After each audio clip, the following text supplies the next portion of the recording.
Los caminos que no te mostraron, la historia que nunca te contaron. Un sendero que recorre todos los sábados las líneas de nuestro encuentro y entra en los profundos márgenes del conocimiento. Ponte cómodo que este viaje comienza y tú ya tienes una entrada.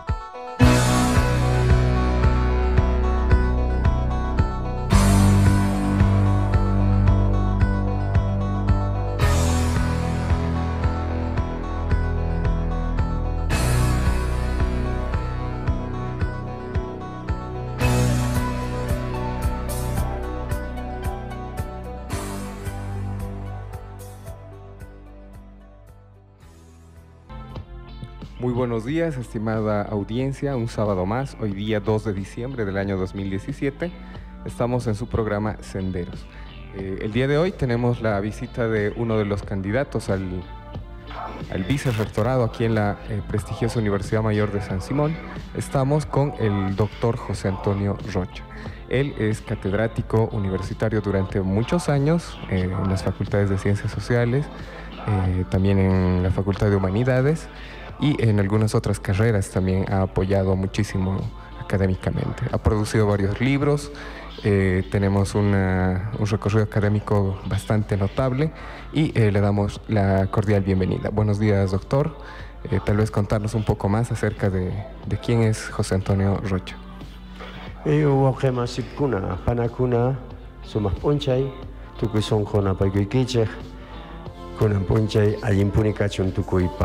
hoy tengamos un día, pues como estamos esperando, lleno de realizaciones de proyectos, de planes. Les he saludado de todo corazón, como es en nuestro idioma quechua, y que con este ánimo empecemos la jornada. Muchísimas gracias por la invitación. Evidentemente, José Antonio Rocha es candidato a vicerrector por el Frente Refundación Universitaria. ¿Y quién es? Me decía José Antonio Rocha, más allá de la presentación que se ha hecho esta mañana. Debo decir, yo provengo de una comunidad campesina de la provincia de Punata, se llama Tajamar, una comunidad muy marcada por la presencia del movimiento indígena campesino ucureño. Estamos a unos 2 o 3 kilómetros de distancia. Entonces he podido vivir muy de cerca ya desde los primeros años de infancia lo que fue el movimiento del pongueaje. Primero, y por otro lado, de los piqueros. Los científicos sociales saben qué es esto de la piquería. He hecho mis estudios primarios en Punata, posteriormente secundarios acá en Cochabamba, y una vez concluido el bachillerato he empezado estudios de filosofía en Córdoba, Argentina, trasladándome posteriormente por motivos de motivos institucionales a Brasil, en Petrópolis, donde he hecho 3 años también de estudios de filosofía y de teología. Debo nombrar ahí, si me permiten, profesores que siguen acompañándome. Uno de ellos, por ejemplo, Leonardo Boff, de quien he publicado varias veces experiencias muy marcantes en la vida intelectual y de compromiso político. He terminado mis estudios acá en Cochabamba, en la Universidad Católica Boliviana. He hecho la licenciatura ahí. Posteriormente, en los años 85, 88, he hecho mi maestría en Alemania con una beca del intercambio cultural alemán-latinoamericano. Al retorno, el año 92, me incorporé a la carrera de Sociología, carrera en la que he hecho mi titularización docente en la materia de Antropología Social. Así es la titularización no es en el aire, sino con una materia concreta. Y posteriormente, del 94 al 98, he hecho ya mis estudios de doctorado, también con una beca de esta misma institución, definitivamente retornando a Cochabamba para la labor académica científica en San Simón fundamentalmente y también la Universidad Católica Boliviana. Básicamente, muy buena formación académica, doctor. Ahora que estamos, digámoslo así, viviendo una crisis a nivel universitario en todo el sistema boliviano, debido a que no hay, ¿no?, claras muestras de digámoslo así, una educación fuerte, ¿no?, en el sentido académico. Hay más bien una politización de las universidades, si usted quiere, un reduccionismo, ¿no?, en el ámbito académico. ¿Y cuáles son la mirada? Particularmente esto se ha expresado el año 2015, ¿no?, con los conflictos que han habido aquí en la Universidad de San Simón, en donde se han cuestionado a muchos docentes, se han cuestionado los procesos de institucionalización y a 2 años de aquel, digámoslo así, gran problema, ¿qué alternativas usted nos ofrece, doctor, y entrando un poco al ámbito, digamos, de su candidatura? Hace 2 años nosotros habíamos dicho que la crisis se iba a profundizar mucho más. Y hoy, 2017, la historia nos da la razón. ¿En qué sentido? Nosotros vemos que la Universidad Mayor de San Simón está en un declinio institucional, pero muy preocupante. Esa crisis no ha sido conducida tal como esperábamos. Creíamos que con las elecciones al rectorado esta crisis iba a ser precisamente controlada, orientada, porque la crisis, como habría dicho Boaventura de Sousa Santos, de las universidades públicas latinoamericanas, incluso de otros contextos, era visible. Y una crisis en varios ámbitos. Una crisis, por ejemplo, en el ámbito identitario. ¿Sí? La universidad no sabe ya quién es y para qué es, ¿no? Y hoy podemos decir la Universidad Pública Boliviana, en realidad, ¿para qué es la Universidad Pública? Las labores de investigación que hace la Universidad Pública las hacen otras instituciones, ¿ya? Y por eso se han formado nuevos centros de investigación. Y incluso varias otras labores están siendo asumidas por las ONGs, ¿no? Prácticamente. También nos decía Boaventura de Sousa Santos en los años 90 ya que la crisis también es institucional. Hay una perforación, digamos, de la normativa institucional universitaria que nadie respeta, se sobrepasa. Entonces, esto también se ha expresado en San Simón y en las universidades públicas bolivianas. Y en el caso concreto nuestro, San Simón, esta crisis tiene rostros muy visibles. El rostro muy visible es el desconocimiento del estatuto y la norma. Aquello que el 2015 fue la muestra más clara de ese desconocimiento institucional, la titularización de docentes por resolución, pero con fines electorales. ¿Ya? Aquí debemos ser muy claros, no estamos contra la titularización de docentes. Más bien personalmente, yo la apoyo. Debo recordar aquí, usted que ha sido parte de sociología, el año 2002 yo me presenté como candidato a dirección de carrera. Yo revisando toda mi documentación, uno de los puntos centrales de mi programa de sociología era la titularización de docentes. Desde sociología. Y en otra oportunidad, 2004, probablemente, revisando también mi documentación, encuentro que yo insisto nuevamente en la titularización de docentes. Tengo en la memoria, aquí ahorita, que estoy hablando con 2 colegas docentes de sociología y me estoy acercando a ellos y les digo, ¿qué estoy proponiendo para los docentes? Estoy proponiendo la titularización de docentes. No me han creído. Entonces, esa resolución que quiere titularizar pero con fines electorales. Eso es el pisoteo de la norma, del estatuto, y que profundiza la crisis institucional.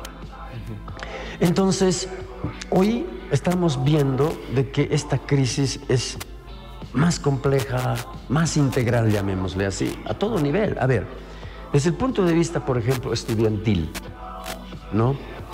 La crisis universitaria se refleja en aquel trato a los estudiantes que hacemos en la universidad, diciéndole cuántos años ya estás, 10 años ya estás en la universidad y tú no vences, estás usufructuando el dinero del Estado boliviano, quitándole el puesto a los otros estudiantes, pero sin saber por qué ese estudiante está 10 años.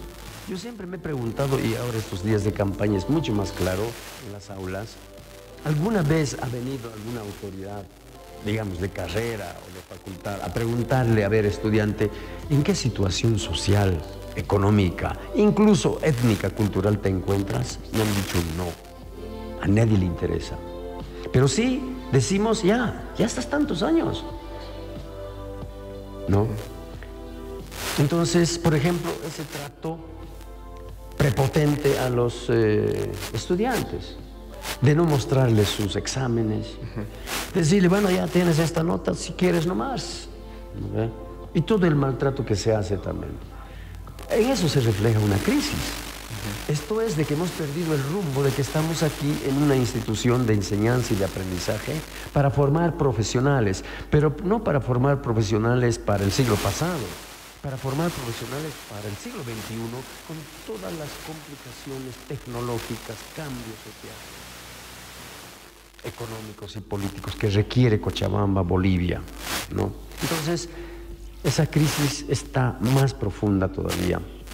Y además se desconoce las conquistas que han hecho los estudiantes. Las conquistas por el IDH, por ejemplo. Yo he sido decano del 2012 al 2015, hemos aprobado un reglamento de recursos IDH con fines concretos, para becas vivienda, para becas tesis, para becas cultura, trabajo, etc. La crisis también está profundizando, ¿no?, en el sentido de creer que San Simón lo vamos a conducir con una hegemonía de poder, pero desde, sociológicamente hablando, desde las roscas y para la perpetuación de las roscas. ¿En qué sentido? La designación de docentes, no por sus méritos, sino por compadrería. Ah, tú pues vas a entrar ahora a la docencia. Bueno, porque eres parte de mi grupo, ¿no? Además, mira, anoche estuve hablando, ¿no?, con un estudiante que me ha dicho, compañeros nuestros que estaban hace 2 años al nivel de auxiliatura y después se han titulado, ahora ya son nuestros docentes. Y no solamente en una facultad y eso en otras, digamos, ¿no? Muestra de la crisis. Muestra de la crisis, por ejemplo, el postergar indefinidamente un evento institucional tan importante como es el Congreso Institucional, donde deberíamos discutir con mucha profundidad y todo el tiempo suficiente para hablar de qué norma básica o madre nos vamos a dar nosotros en la universidad, el estatuto, y qué reglamentos vamos a aprobar.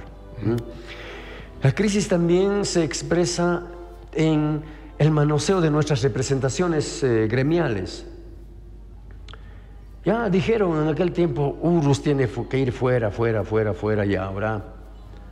Y eso estoy hablando desde las aulas. Las aulas dicen, nuestra representación estudiantil está cooptada por el gobierno central universitario, ¿no?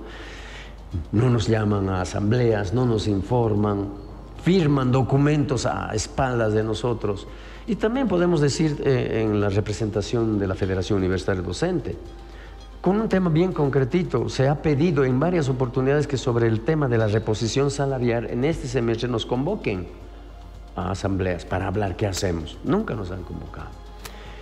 Bien, sería de todo el día hablar de las expresiones de la crisis. Otra expresión de la crisis en San Simón es, por ejemplo, esta habilitación de la candidatura, ¿sí?, de la doctora María Esther Pozo, de manera ilegal.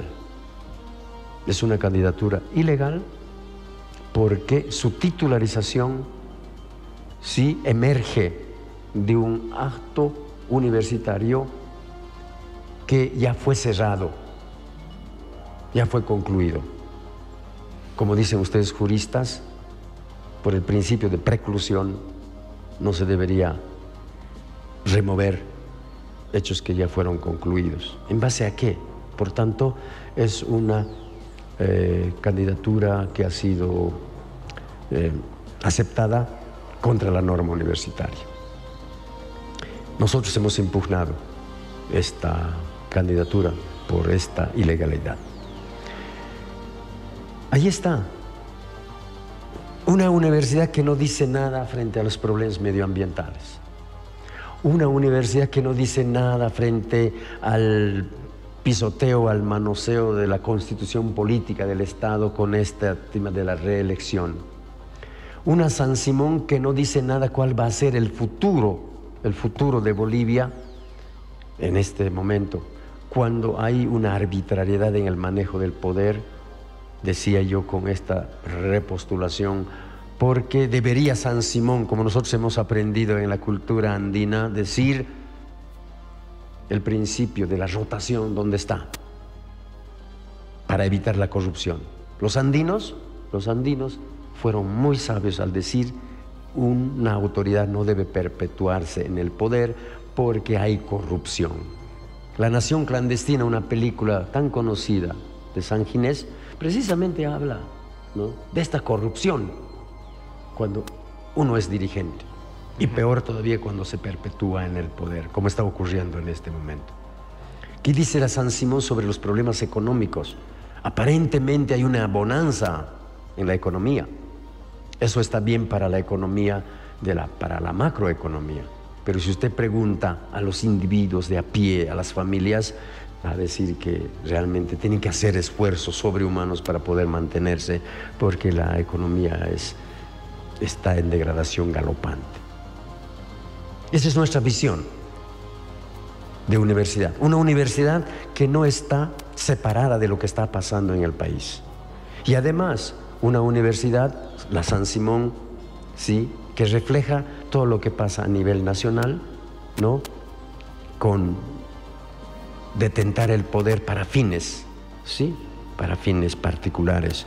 Entonces, no es nada raro que lo que está pasando en el país también se refleje aquí. Y eso es lo que está sucediendo en la actual administración central. Estamos en una universidad prácticamente defectuosa, como usted lo ha dicho, doctor. Tenemos algunos elementos tal vez que considerar para poder solucionar esta crisis, ¿no? Usted y refundación universitaria han considerado, por ejemplo, el perfil de cómo debe ser el docente universitario, cómo debe ser el perfil identitario de esta universidad, qué características deben tener los personajes que enseñan en esta casa de estudios, ¿no? En algunos países como vecinos, sin ir muy lejos, como Chile, Brasil, para poder acceder a una docencia uno tiene que ser doctor y tener varias publicaciones en revistas, no solamente locales, sino también internacionales, etcétera, ¿no? Y tenemos una universidad que no tiene esos recursos. ¿Cómo hacemos para compatibilizar este perfil docente y este perfil identitario de la UMS que tampoco, como usted bien lo ha explicado, está respondiendo a estas problemáticas, no solo nacionales, sino también locales, ¿no? ¿Cuál sería el perfil, doctor? Empezaré diciendo que nosotros desde Refundación Universitaria decimos tiene que irse la vieja universidad. Una vieja universidad de la cual hemos dado muestras, algunos, para que emerja la nueva universidad. Una nueva universidad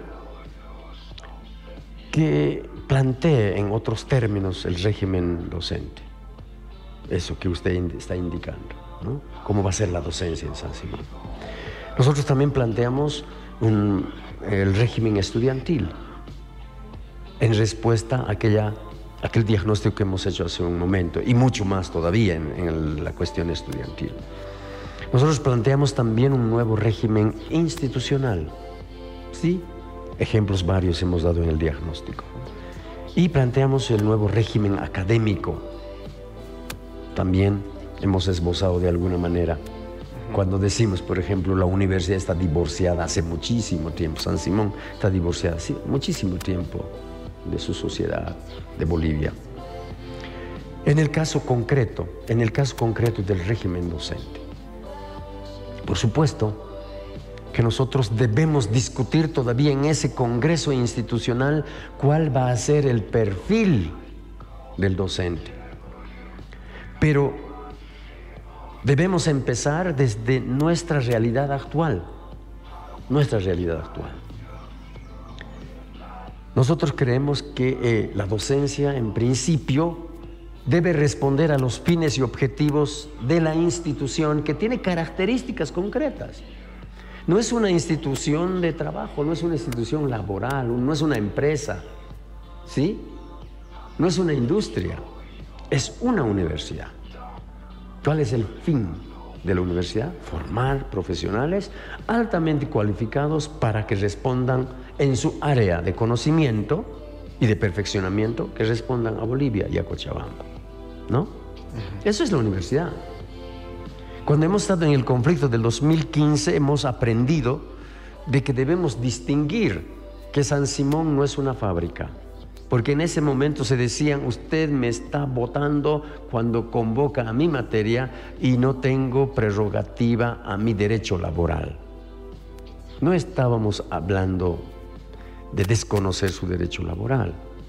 No se desconoce su derecho laboral. Lo que sí le estaba diciendo, ese derecho laboral es inherente a los fines y objetivos de San Simón. ¿Cuáles son los fines y objetivos de San Simón?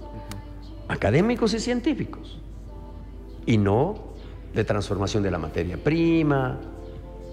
¿Se da cuenta? Y de acuerdo a eso, entonces, por supuesto, el derecho laboral, ¿no? Entonces, nosotros decimos que el docente en San Simón, al responder a los fines y objetivos académicos y científicos de la institución donde estamos, debe ser meritocrático. Ya usted acaba de señalar pues que hay docentes ahora que ya han hecho maestría, doctorado incluso, ¿no? Algunos tal vez no, la gran parte no creo. Ya, pero están, ¿no ve? Hay un buen porcentaje, no queremos decir el ideal, pero sí, pero también hay, por supuesto. Mire, cuando yo he llegado de Alemania el año 90, yo tuve una experiencia que realmente, ya, vale la pena que yo le relate aquí. Muy entusiasta, yo con mi magna cum laude desde Alemania, voy a DPA y le digo, mire señor, acabo de regresar de Alemania, este es mi diploma académico, al funcionario que estaba allá. ¿Sabe qué me ha dicho? Esto no sirve en San Simón, me ha dicho. Lo único que nosotros reconocemos es la licenciatura. Y yo me he preguntado, ¿pero qué tanto esfuerzo que he hecho en la maestría y en el doctorado? Cuando me dice un funcionario, pero ya, entiendo también la cuestión de ser funcionario, pero reflejaba el pensamiento general en aquel momento, a ver, ¿de qué le sirve el doctorado? ¿Se da cuenta? Entonces nosotros decimos en la línea que estamos planteando y la pregunta que usted hace, ¿cuál es el perfil del docente? Debe ser docente por méritos, ¿no? Pero también la titularización, ya que tocamos el tema, tiene que ser la titularización en base a competencias, exámenes de competencia, en convocatorias públicas y abiertas. Me ha tocado en estos días de campaña y antes también contactarme con auxiliares. Cuando entrábamos a las aulas, estaban los auxiliares y le decía, no, compañero auxiliar, que ya pronto va a ser profesional, ¿usted quiere continuar en la docencia? Le decía, sí, quiero continuar. Y quiero ser docente. Y quiero ser además docente titular. Bajo esta premisa de que no debe haber convocatorias públicas y abiertas para cualquier profesional nacional o extranjero, ¿cree usted que algún día va a llegar a ser docente titular? La respuesta evidente era no, porque no quieren convocatorias públicas y abiertas a todo profesional. Ahora, con la titularidad, si seguimos hablando del régimen docente, y los titulares como yo, que me he titularizado el año 1992, ¿me voy a eternizar? El estatuto dice que todo docente titular, después de 4 años, debe estar preparado de que haya un examen de oposición. ¿Ya? Yo sé que usted ya es maestro y está haciendo seguramente el doctorado y ha sido mi estudiante. Si el día de mañana usted quiere presentarse a oponerse a mi materia, yo me voy a oponer a su presentación, no. ¿Sabe por qué? Porque tengo una experiencia que valga la oportunidad rapidito contarla. Yo cuando estuve estudiando en Petrópolis en el año 73, probablemente, estábamos pasando clases y de repente nos hace hacer una pausa el docente y dice: permítanme, universitarios, que yo les presente aquí. Y estaba acompañado por un joven. Es mi discípulo más aventajado. Y a partir de este momento anuncio que él se hace cargo de mi cátedra. Leonardo Boff. Esa experiencia me ha marcado. Presentarle a su discípulo y decirle: es mi discípulo más aventajado y merece ser docente de esta materia. Yo estoy en esa línea de verdad. Me sentiría feliz, ¿por qué? Mal que bien, así empezaré, ¿no ve? Mal que bien, en su formación he contribuido. ¿Y por qué no dejar que alguien que se presenta y que me está superando, como es en los hechos, tiene muchísima mayor información, ya pues se puede oponer y me tocará retirarme? Veremos qué hacemos después. No pelearé mucho por mi derecho laboral y la universidad precautelará mis derechos laborales. Seguro, seguro, claro. De eso no me queda duda a mí, ¿no? ¿Se da cuenta? Entonces el docente titular debe estar dispuesto a que haya exámenes de oposición. Pero por otro lado también el perfil docente se va a completar cuando nosotros tomemos en cuenta el gran aporte que hacen los docentes. En estos días en las aulas me he permitido preguntar a los docentes que estaban en aula: compañero, ¿la universidad alguna vez le ha mandado a usted una nota diciendo: magíster, doctor, felicitaciones por ese artículo que usted ha publicado en esa revista especializada? Eso enorgullece a San Simón. ¿Usted ha recibido una nota? Le he dicho. Nunca. La universidad no reconoce. Usted ha hablado de mis libros. De verdad, San Simón nunca me ha enviado una nota diciendo: José Antonio Rocha, mire, tu libro tiene muy buena acogida, esta acogida. Nunca. Entonces estamos diciendo escalafón docente. Que se reconozca todos los aportes que tiene, ¿no? Y también en el régimen docente nosotros planteamos que este escalafón premie la actualización, la dedicación a la enseñanza y a la investigación. En el tema, entrando un poco acerca del perfil institucional, ¿cómo tendría que ser y funcionar San Simón? Hemos escuchado hace un mes atrás, por ejemplo, que han habido algunos estudiantes, docentes, personal que ha hecho una especie de... ha vendido información de ciertos estudiantes, y ciertos estudiantes han entrado a San Simón sin siquiera tener un título de bachiller, ¿no? Es decir, hay una especie de vacío institucional por un lado, y por otro lado corrupción al interior de ciertos espacios que responden, ¿no?, a personajes particulares. ¿Qué se puede hacer en relación a este tipo de manejo y también, digámoslo así, estructuras que usted ha denominado como roscas, ¿no? Estas roscas que no permiten la transformación, no permiten la mejora institucional? Doctor, ¿qué se va a hacer si es que usted tiene la oportunidad de...? Sí. Quisiera responder haciendo algunas precisiones. Y como cientista social deberíamos tener mucho cuidado. El tema de esa venta de notas o falsificación de documentos, ¿sí? Lo que estos días el señor rector nos ha anunciado de estudiantes que se inscriben en San Simón y van al Seguro Social Universitario solo para usufructuar el Seguro Social Universitario. ¿En qué proporción se da? ¿No? ¿Cuánto por ciento? No estoy negando, ojo, pero yo quiero precisar para salir de la manipulación de la información.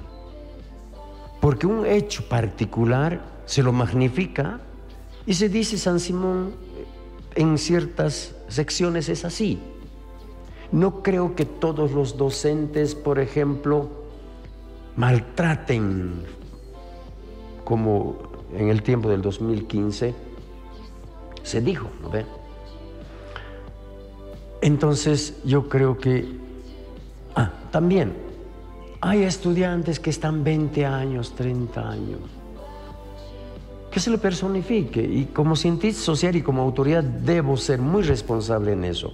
Hablar. Mire, de los 70,000 estudiantes que tenemos en San Simón, el 20-30% está usufructuando del seguro universitario solo por haberse inscrito. Eso ya es una información que realmente va a mover a nosotros, sujetos de la universidad, a tomar medidas. ¿Sí o no? Pero que hayan casos aislados, ¿sí? Que nos digan también, sin que se les quiera tapar. Ojo, no estoy queriendo decir que estos temas que usted está señalando no los tomemos en serio, pero es que también la información sale distorsionada porque hay fines bien precisos para decir, fíjense los estudiantes. Los que defienden a los estudiantes, vayan, vean en qué casos de corrupción están, ¿no? Pero por otro lado, eso se lanza, ¿no ve? Se mancha con eso, pero tampoco se hace gran cosa sobre eso.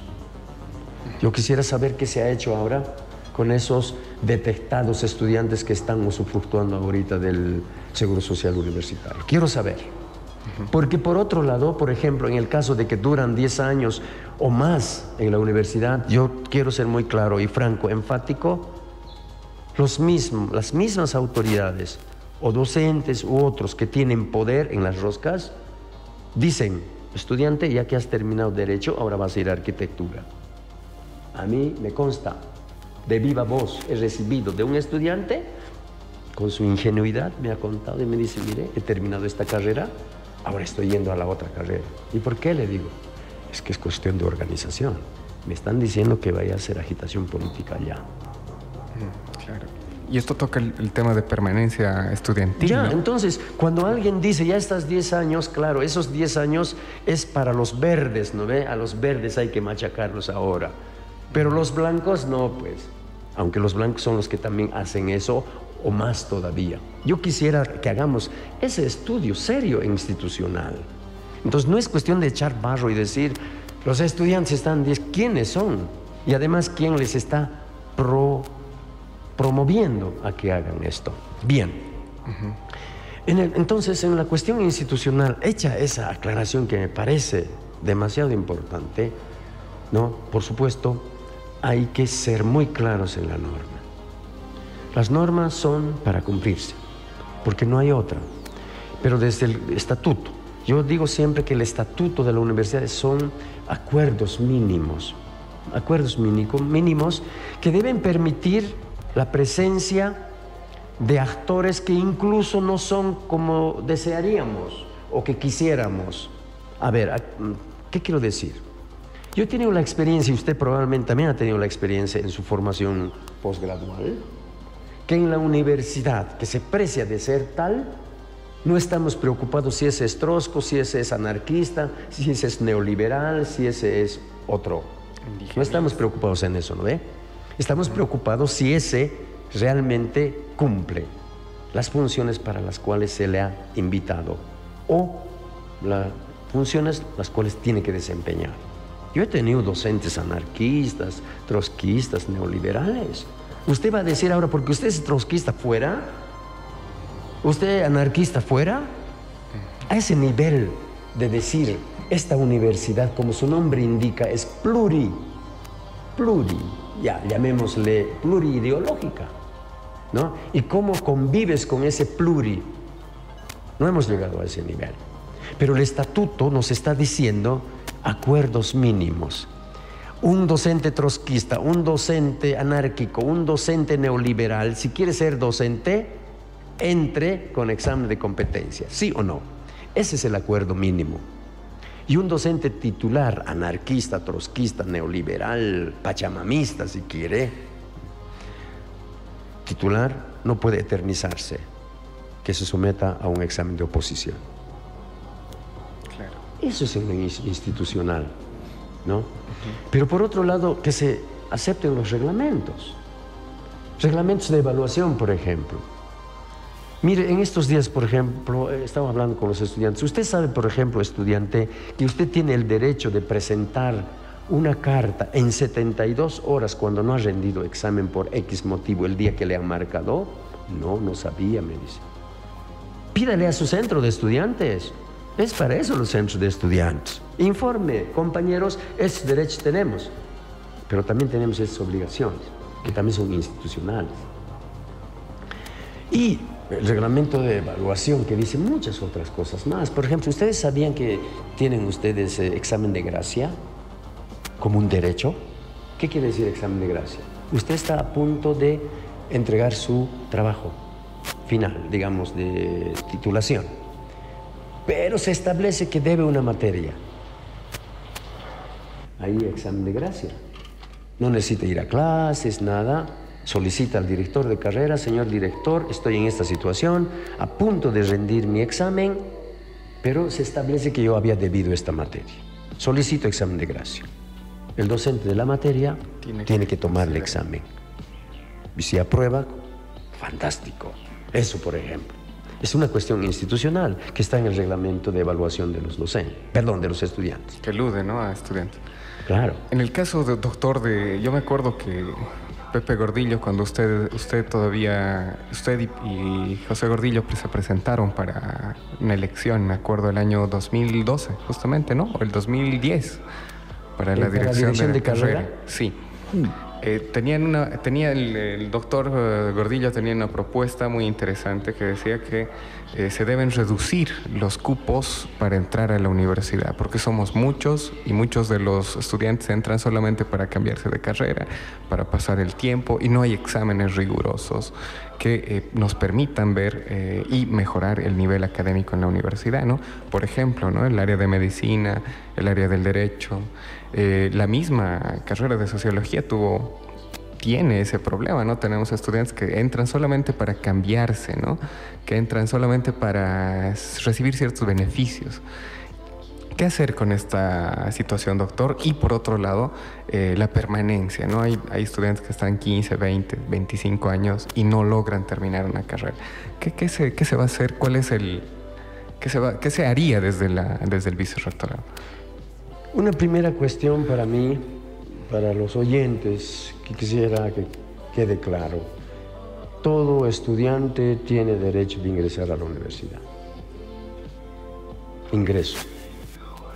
Todos debemos formarnos en áreas universitarias, ¿no ven? Ahora sí, lo que tenemos que hacer, y ahí, claro, es una tarea del vicerrectorado, las propuestas que tengamos que sean en base a sondeos mínimamente de cuál es la situación del estudiante que concluye la secundaria. Y nosotros establecemos así, sin todavía profundizar, sin todavía estudiar como corresponde, que el estudiante de secundaria viene realmente, primero, con una diversidad de capacitación. Sí, eso lo sabe. Diverso. Y eso porque, por diferentes razones, no solo territoriales, ni siquiera institucionales, privado o fiscal, ni siquiera, sino incluso personales, ¿no ve? Unos están más capacitados que otros, ¿no? Entonces, lo que tiene que encarar San Simón es decir: a ver, investiguemos, estudiemos qué está pasando, ¿no?, con los estudiantes, en qué situación están ingresando. Y en algunas facultades, muy atinadamente, en mi criterio, han tomado medidas como estas: cursos de complementación. y se han dado el tiempo suficiente para decirle, o cursos de nivelación, para ponerlos al mismo nivel a todos los estudiantes, por lo menos como oferta. Te oferto esto es lo que necesitas para dar un examen e ingresar a la universidad, ¿no? Entonces, mire, yo creo que nosotros actuamos muy, a pesar de ser un centro de investigación, o sea, una instancia de investigación, actuamos muy a la intuición, a la deriva. Yo he tenido una experiencia para ratificar esto que estoy diciendo cuando hemos creado el programa de antropología, y eso agradezco, no sé si me escucharán mis colegas con quienes he trabajado y he sido alumno de ellos, estudiante de ellos, colegas del desarrollo curricular. Yo era un alumno, a pesar de ser el proponente del programa de antropología. ¿Sabe qué me decían? Doctor, en tu propuesta falta esto. ¿Y qué faltaba? La investigación de por qué crear antropología y además de por qué proponer titulaciones intermedias. Haga un estudio. Y si no hay tiempo de estudiar, eche mano de la bibliografía referente a eso. Fundapro, una institución de investigación, hace años había estudiado si debemos seguir con las licenciaturas u ofrecer tecnicaturas. A ver, este ejemplo estoy dando para decir, hagamos una investigación para ver con qué nivel están viniendo los estudiantes, con ese derecho de que todos deben ingresar a la universidad. Y para complementar un poco estos días también me ha permitido reafirmar esta cuestión. La universidad no conoce con quiénes está trabajando. No conoce, ni siquiera lingüísticamente. Yo he hecho hace unos años, a petición de la Facultad de Humanidades, una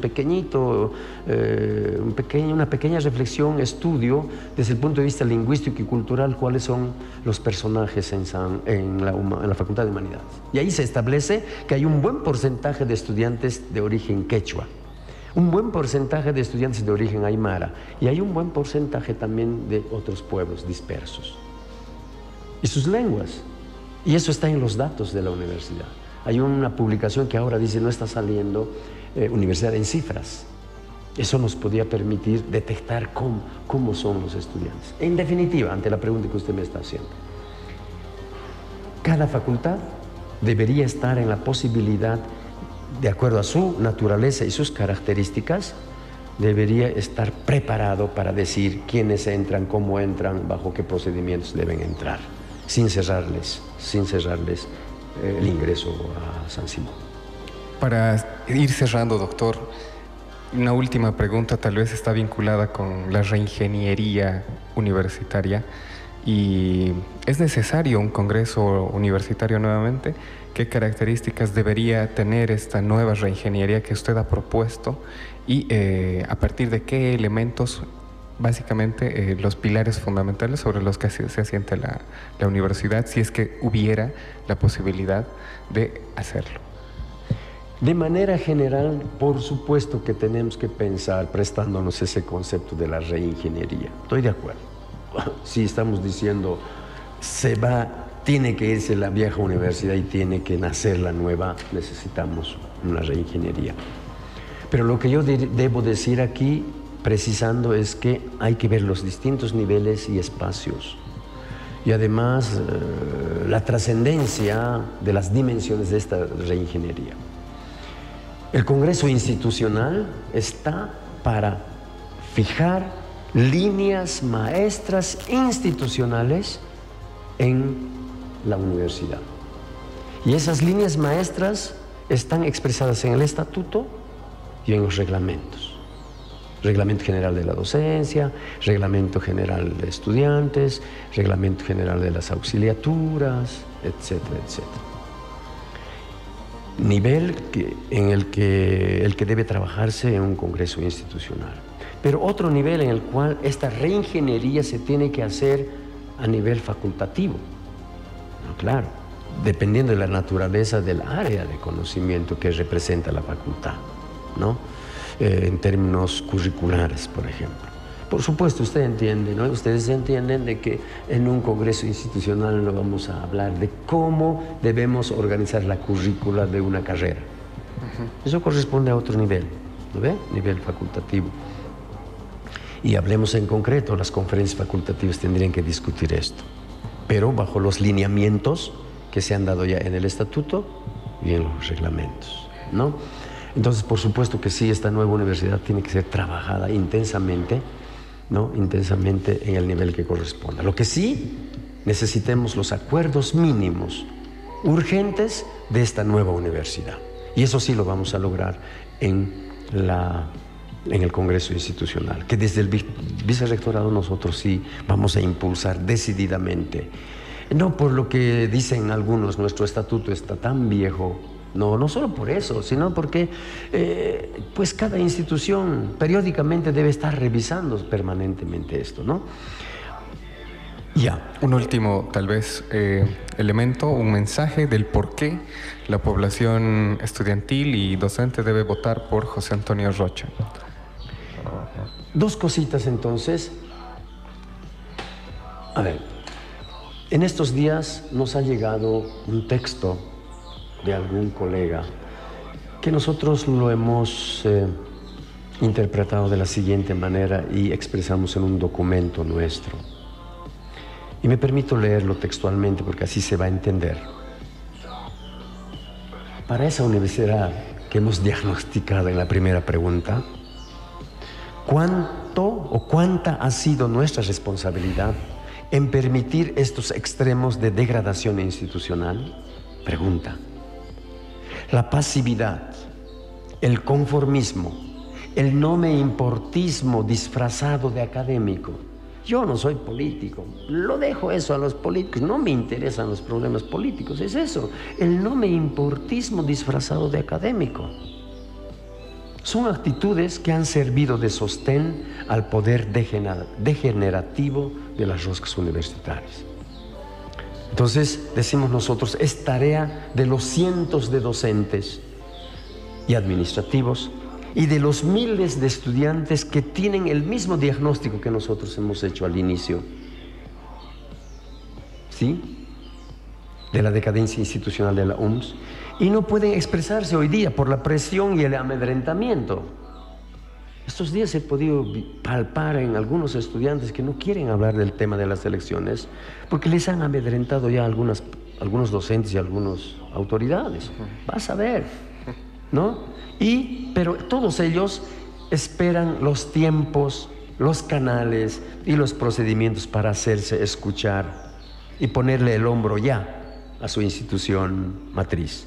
Es hora entonces de rescatar con ellos, con estudiantes, con docentes y administrativos, la universidad para los fines que su normativa vigente define y la sociedad boliviana espera de ella.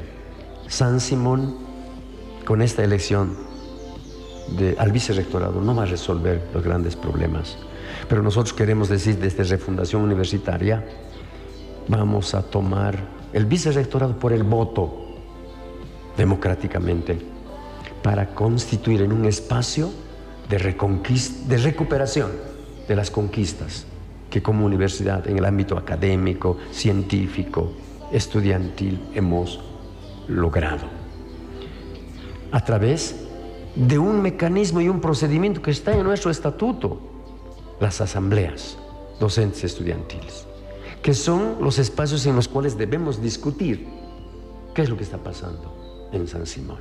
Por eso cuando un estudiante me decía, Luce, ¿qué es asamblea? Hasta eso nos han quitado. Vamos a seguir permitiendo que incluso nos quiten este espacio donde debíamos discutir abiertamente. No, entonces estamos diciendo, como en las aulas alguien me ha preguntado, doctor Rocha, ¿usted cree ser Superman?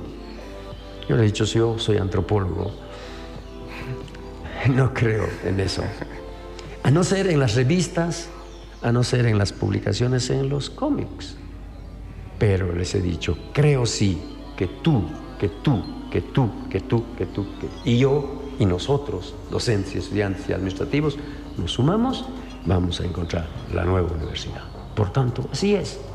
Nunca solo uno pudo lograr el cambio profundo de una institución.